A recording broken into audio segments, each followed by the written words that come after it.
Burns. We'll open for public comment first, and then we'll have a discussion of the council. Public comment?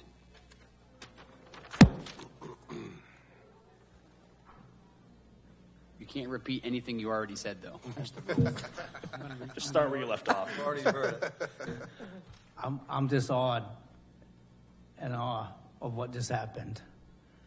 It boggles my mind on 1863 Powner Road. But I'm glad that you came together to do the right thing. Have a little faith. It's hard at times. As you know, I'm not in favor of this study. It's been printed, I'm not in favor of this study. We have recognized the components of this study. Why do I need to spend $40,000 to re-recognize the components of this study? I personally don't need anybody from the outside area coming to tell me how to run my farm, how to farm, what I need for land, how my land soil is, what I need for how many acres of feed per bales of hay. I don't need that. I already have it. I can go to the state of Maine. They'll give me everything I need. I give them a soil sample, they tell me what I need for fertilizer. I give them a sample of hay, they tell me what my nitrogen content is, my protein content. I don't need a $40,000 study to tell me this. The state of Maine does it for me. That's what they're there for. The ACS office, very knowledgeable, helpful, come to your farm, they'll do it all, don't cost a dime. Belong to the program. I don't need St. Mary's Nutrition Center to tell me how to grow tomatoes. I got it under control. I don't need them to teach me how to cook. I got that under control too. I don't understand what we're doing here. There's really three major components, but I'm only going to work on two, and that's the 50% rule and the 10-acre rule. It's been a burden to this ag resource protection zone for years. I talked to past farmers in the 70s, the 80s, back when the first, this ain't working anymore, I don't know if you know that. This ain't You're on. working. I can hear you. I think it's working. Yeah. We don't get your mic off. You got 2 more minutes. I don't care about your minutes. But I talked to these farmers. The last study that was done, the city came on their property and said, what do you want for the future of their property? They said farm. 2 of the farmers don't even recognize, and they were there on when that study was done. They don't remember it. Some of them farmers sold their property to golf courses. Some of them sold them to housing developments. What did it amount to? Absolutely, positively nothing. I suggest take that $40,000, put it back in the general fund, or put it into the farming industry, but not into a study. It is totally, totally unneeded. Where would you put it in the farming industry? Where would you put that 40,000? I would put that farming into trying to teach the younger students today hands-on experience, because we don't have that in today. I try to hire people out of the high school. I try to hire people off of the streets, $10 an hour, just to work a farm. You try that today, you ain't gonna get it. And yet here we bitch about the minimum wage. $10 an hour, I'd have screamed for that. When I was in high school, that was many years ago, but you can't find nobody today. I hired somebody for last Friday morning. In fact, Joe Gray was with me. He never showed. Never showed. He'd have made $100 easy that day. Didn't want to work that day. Didn't feel like it. We need to start educating the public. We need to educate the farming industry. We don't need USDA to send an agricultural sum of money to a group of people for their culture. We don't need that $400,000 spent that way. You want to go back to your culture, go back to your homeland. You want to take and develop what we have here today. You want to teach what we have here today. And to do that, it's going to take money, labor, and time. So the study isn't going to do us anything. There's two components in this city, major components, that are stopping the small farming industry today to move forward. It's evident. It's been published. It's there. We have to fix them two components. You people can do that. Planning and permitting can do that. The public can help do that. But it don't take $40,000 to do. It's very simple. Thank you. Certainly appreciate you sharing the challenges with finding a workforce for farming. Other public comment?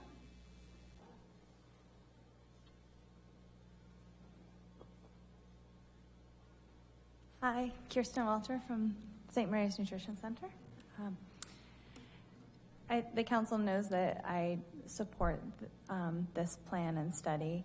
I know that there's some sticker shock around that number, but for me, there's a couple of key reasons why we should support it.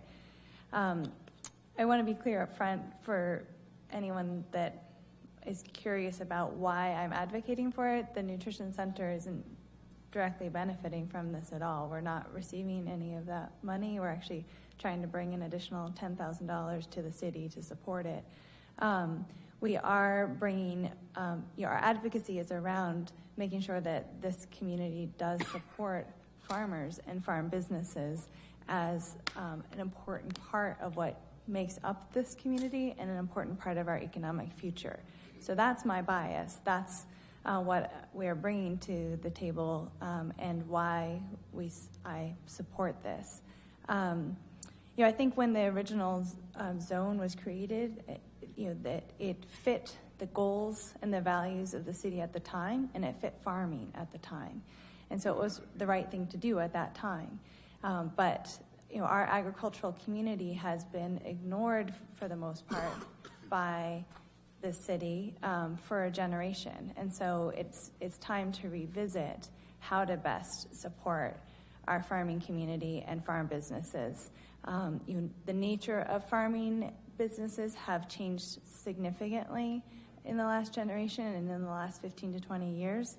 And so I think we need to be spending the time and energy to modernize this in a very thoughtful way and in a way that makes sure that we hear from farmers and farm businesses. I know there's a lot of fear around even looking at this because it would have huge implications on the future of landowners there. I just want to make sure that we create enough room and space for those farm businesses and working farms and those who are people who want to farm in this community. There are new Mainers who want to farm. There's a lot of other young farmers who can't get to the 50% when they start their farm business, and so then it eliminates the possibility of them starting a new business in this community.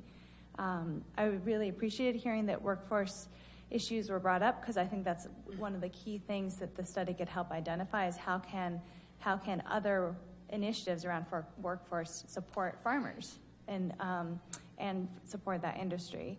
I also think about what was brought up about educating the public about the value of farming. Again, if we know more about what it can do to contribute to our future economic development, then more people in this community will support it.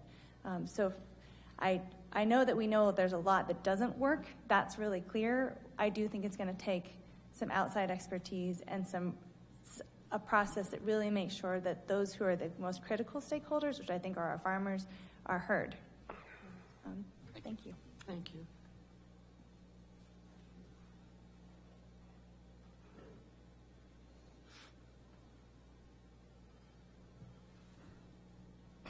You can be succinct. I can't on this. I will go over 5 minutes, but I'll try to keep it less than that, to that as much as I can. This is a big issue. I've heard a lot of things tonight, a lot of things that are wrong, and maybe I can add a little bit of light to them.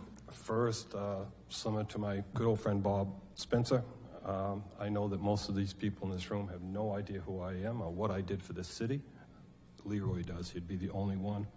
So I'm going to just give you a brief bio so that you understand that where I come from is from knowledge and experience.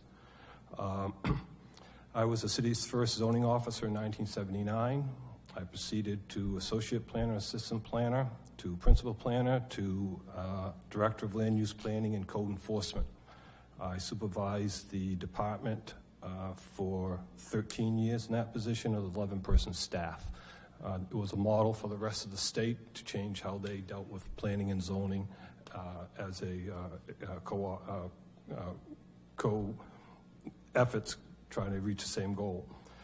With Roland Miller, I was responsible for 2 comprehensive plans out of the 5 of this city, the 1984 year 2000 plan and the 1995 Auburn Tomorrow plan. I was also a member of the recent Citizens Committee for the 2010 comprehensive plan that we adopted but have never implemented in the city, which I really wish we had. I'm also considered the author of the modern-day zoning ordinance. When I came to the city, we had 6 zones and an ordinance about this big. I modernized that zone. It was a labor of love more than anything else. I still have tons of boxes of ordinances, reports, studies in my attic collecting dust. My wife wishes I would get rid of them. I, for some reason, have to hold on to them. I have attorneys, developers, staff who have called me over the years to ask me about my institutional knowledge that I gained over the 35 years that I worked for the city. I love Auburn. A little history. In fact, I believe it was Councilor Gilbert who at the last meeting said maybe we should have a little history on this. The zoning ordinance, our first one was the 1919 plan. That was only 2 years after the Standard Zoning Act was done. It was the second in the state of Maine, just months behind. If you could try to focus on the issue before us, the scope of the specific scope that's before us tonight. I'm getting to that, sir. In that 1919 plan, the outlying areas comprised about 80% of the total area of Auburn. That was not a zone. It was a non-regulated area. It was called the unclassified zone. Anything could happen, anything went out there, and we lived with that. We lived with that until the late 1950s, and we came through with the Blackwell Report in '58. It was the first one to put the unorganized owns in a zone called the Farm and Forest Zone. That zone was recognized not to protect and to support just farmers. The principal purpose of the Farm and Forest Zone, the agricultural zone as it then became, was to reduce municipal expenses in the far-reaching portions of our community. If those areas are left to go to be built, we will not have taxes to pay for the service costs. A little aside on that, that when that was done, the ordinance that was adopted from the Blackwell Report for the Forest and Farm Zone allowed no residences. They allowed existing farms, farm labor places, and farm management. They didn't want any more building out there. The purpose of the 1919 plan and the 1958 plan was to de-zone our outlying areas. You'll find language in these plans, and here are all the plans, by the way. We have a wealth of information for our staff to go through that they never read. Do any of those include a business analysis with our existing agricultural enterprises, which is the topic we're here for tonight? Every single one of them. We don't need to do this study. They've all been done. They're all here. We have one that's just been done. It contains all the information. I was on that committee, it did not. You were not at any of the meetings, sir. Will you admit to that? That after the first few meetings, you never showed up at another meeting? Because I was at all of those, and your name's not on any of the lists. So you were not a part of that meeting. What happened when that ordinance came out and it didn't allow any residences, the farmers revolted. They absolutely revolted. They hired a local attorney, and they are the ones who formed the 50% rule. It wasn't anybody from down here. It wasn't an away planner. It was the farmers. They originally wanted 100% of all income to come from them. Mr. Paul Choate, their consultant, said, you can't do that. Half you guys drive buses in the winter, and all your wives work in the cafeterias. So they dropped it to 75%. When it got to the city council dropped it to 50%. It worked very well for us. The farmers liked it. The farmers also came up with a 10-acre lot size requirement. A little interesting history about that. You're required to have a 10-acre lot size requirement, but if you want to do crop stuff, you have to have 10 acres in production. If you want to do farming with animals, you have to have 10 acres for your animals. You can't do that. If you have a 10-acre lot and you have 10 acres in production, then you can't live there. That was purposeful by the farmers. Long story short on that 50% rule has run its course. It's no longer needed. From the subsequent comprehensive plans after that, the ag zone is the single most discussed zone in the city. It takes up the most time. The other most single discussed zone is the related zone called the Lake Auburn watershed. They work hand in hand together. If we don't have one, the city's going to have a lot of expenses for water filtration. Just one more minute. I'm going to take a few more than that, sir. Just, Jim, I'm going to give you one more minute. We've already been 5. Okay, well, we still have a long agenda ahead of us. Okay. Geez, I liked it when we used to be able to have conversations with the council. The next plan, very quickly, was the 1985 plan. That plan also brought forward the low-density country residential zone. That was a city council-directed zone. I wrote it. They told me what to write in it. It's worked well for us.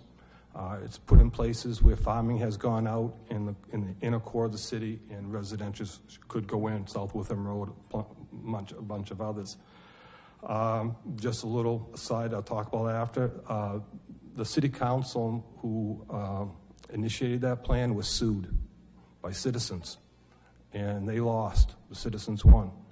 And the biggest issue was rezoning of areas in conflict with the comprehensive plan, in those areas with the ag zones. Under state law, you're required to have your ordinances consistent with your comprehensive plan. We are a test case in the state for that. We're heading in the same direction right now. We have a comprehensive plan. If you could try to wrap it up, Jim. Okay, we have a comprehensive plan. Mr. Herrick is correct. This comprehensive plan tells you what to do. It has objectives. It has development standards. It tells you what to do. I would take the hard act and address the 50% rule. Take care of it.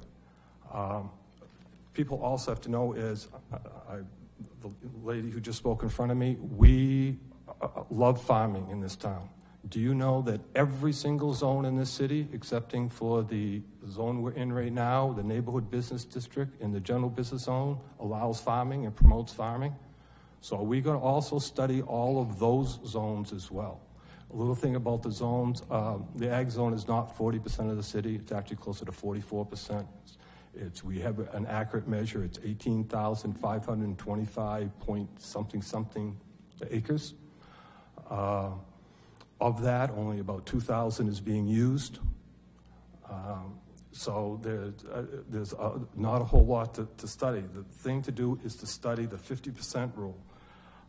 Jim, I'm going to ask you to wrap it up so we can Okay, take I'll other wrap comment, it up. I'll please.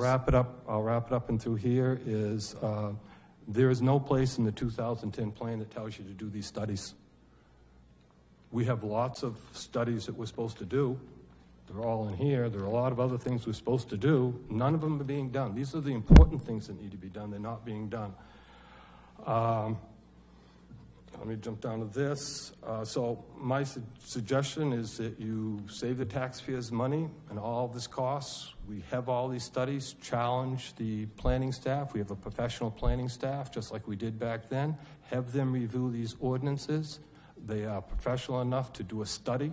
We could use the students at Edward Little High School to try to help us. That's who we used to use as schools. right, thank And you, then Jim. just the last thing I'm going to say is someone else has said, well, what should we do with the money instead? My suggestion for that money would come from this article right here. This article is about healthy farms and what they want. And what they want is they're not want to be told how to farm or what their future farming is going to be. What they want is how do we take our product from our fields to distribution. Thank you, I Jim. would suggest that we have this great opportunity to become the breadbasket for Maine. Jim, I wish you had read the scope of work, because what you concluded with is actually what's front-loaded within the scope of work for this study. So that's unfortunately the frustrating part of this, is if you'd read what was in the packet, we're actually front-loading. Sir, I've read more than what's in the packet. Okay, I good. have that all here. Awesome. The Thank you. packet to bring in others, very quickly is, No, Jim, are we going Jim, to repeat we're history all set. if we do this again? Thank you. I would urge you not to do it. Put the money into better places.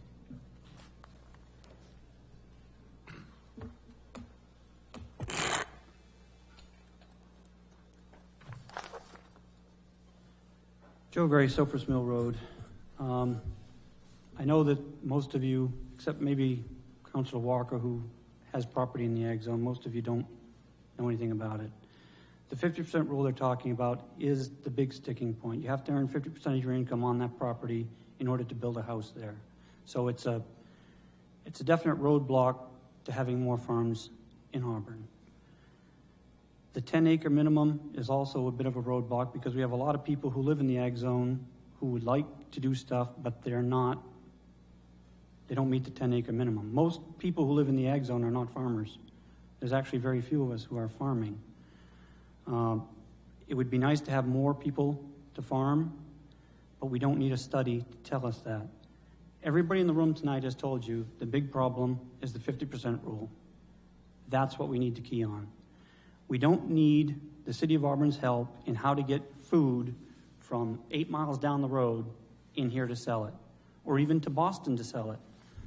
The federal government has tons of programs on how to do that. Kirsten has the Good Food Bus. We could sell her some food if we wanted to.